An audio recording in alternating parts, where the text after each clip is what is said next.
आगामी बिहार विधानसभा चुनाव को लेकर जितने भी राजनीतिक दल हैं अब पूरी तरह सक्रिय नजर आ रहे हैं। सभी दल अपनी अपनी तैयारियों में जुटे हुए हैं। एक तरफ जहां तेजस्वी यादव नेता प्रतिपक्ष बिहार के 32 जिलों में धरना प्रदर्शन कर रहे हैं आरक्षण और जातीय जनगणना को लेकर, और इसका नेतृत्व खुद नेता प्रतिपक्ष तेजस्वी यादव और राजद सुप्रीमो लालू प्रसाद यादव कर रहे हैं। तेजस्वी यादव इस दौरान केंद्र सरकार पर निशाना भी साध रहे हैं। तेजस्वी यादव का ये कहना है कि केंद्र सरकार आरक्षण देना ही नहीं चाहती है, इनका गरीबों से कोई लेना देना नहीं है। ये आरोप लगा रहे हैं कि केंद्र सरकार को जनता की कोई चिंता नहीं है, जानबूझकर सरकार आरक्षण पर रोक लगा रही है क्योंकि सरकार चाहती ही नहीं है कि गरीबों को आरक्षण मिले। तेजस्वी यादव का ये आरोप है।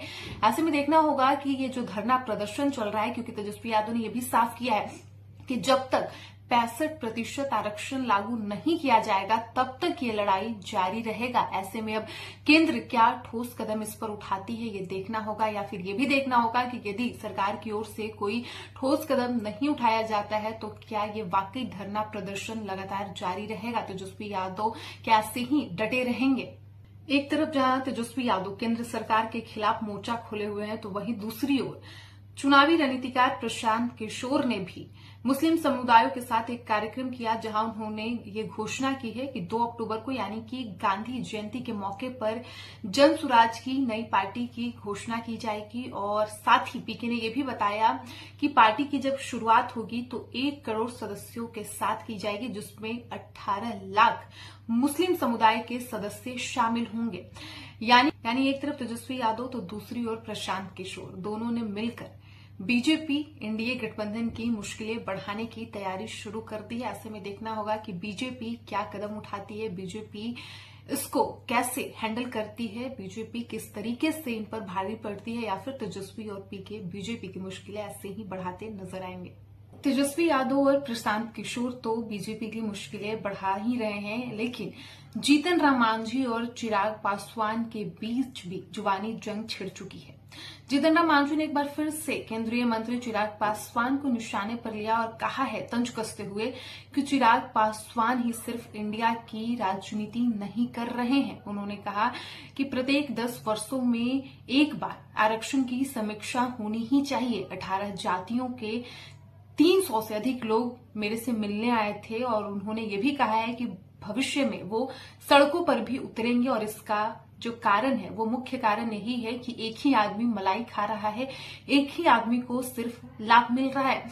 ऐसे में एक तरफ विधानसभा का चुनाव है, बीजेपी खुद सदस्यता अभियान बिहार में चलाने वाली है। 3 सितंबर से इस अभियान की शुरुआत होगी, जिसमें बीजेपी का ये लक्ष्य है कि प्रतिदिन कम से कम 2 लाख से अधिक सदस्यों को जोड़ा जाए और 54 दिन तक चलने वाले इस अभियान में कम से कम 1 करोड़ लोग पार्टी के सदस्य बने। ऐसे में खुद घटक दल ही एक दूसरे पर निशाना साध रहे हैं, तो क्या एनडीए गठबंधन में सब कुछ ठीक नहीं चल रहा है? विधानसभा चुनाव से पहले ये जो संकेत मिल रहे हैं, जीतन राम मांझी के बयान जो चिराग पासवान को लेकर आ रहे हैं, ये कितना मुश्किल बढ़ा सकती है?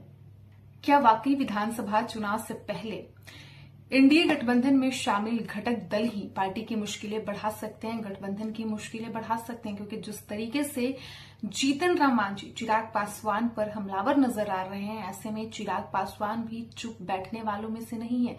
जीतन राम मांझी के इस प्रहार का, इस आरोप का जवाब चिराग पासवान उन्हें अवश्य देंगे, लेकिन ऐसे में ये पार्टी के लिए मुश्किल होगा, क्योंकि पार्टी के लिए दोनों नेताओं के बीच में सुलह कराना मुश्किल नजर आ रहा है, क्योंकि ये पहली बार नहीं हुआ है जब जीतन राम मांझी चिराग पासवान को लेकर इस तरीके का बयान दे रहे हैं। यानी कि एक तरफ आगामी विधानसभा चुनाव है जहां विपक्षी गठबंधन तैयारियों में जुटी हुई है, तो वहीं एनडीए गठबंधन में आपसी फूट देखने को मिल रही है। यदि शीर्ष नेतृत्व ने समय रहते अहम फैसला, बड़ा निर्णय नहीं लिया तो हो सकता है कि चुनाव में इसका खामियाजा पार्टी को भुगतना पड़ सकता है, क्योंकि जिस तरीके से घटक दल एक दूसरे पर ही हमलावर नजर आ रहे हैं, ऐसे में चुनाव में इसका असर जरूर देखने को मिलेगा। हालांकि इस पर आपकी क्या राय है? आप भी अपनी राय कमेंट बॉक्स में अवश्य लिखें। मिलते हैं नेक्स्ट वीडियो में, तब तक के लिए धन्यवाद।